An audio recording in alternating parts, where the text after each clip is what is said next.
So guys, for the first step, you want to head over to the link, which will be down below in the description. You want to scroll down.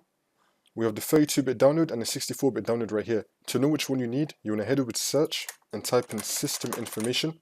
Click on it. And now next to system type is going to tell you, so I'm on 64-bit, you may be on 32-bit, so that's the one that you need to get. So in my case, I'm on 64-bit. I'm just going to be getting the 64-bit one. I'm going to click on download. It's going to start downloading automatically in 5 seconds. And now you want to right click on your download and then click on show in folder. It's now going to appear in your downloads folder. So now you want to right click on it and then click on extract all. And then you want to untick this and then click on extract, which will then make it appear over here. You want to double click on this.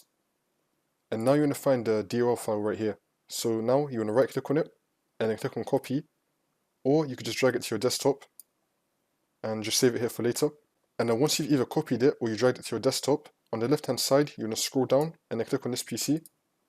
And then you want to find the drive where you have Windows installed on. It's going to have the Windows logo on it. That's how you know it's the correct one. You want to double click on it and then click on Windows. And now you want to scroll down. And now if you downloaded the 64-bit one earlier, like I did, so I got a 64-bit download, you want to drag the DLL file into the System32 folder. So again, if you got a 64-bit download, the one that I got, you want to click on System32 and then either drag this into here. So you could either drag it into there, or you could just right click and then click on paste. And then you can paste it into here. And now if you got the 32-bit DLL file, then you want to scroll down and you want to drag it into the Sys64 folder.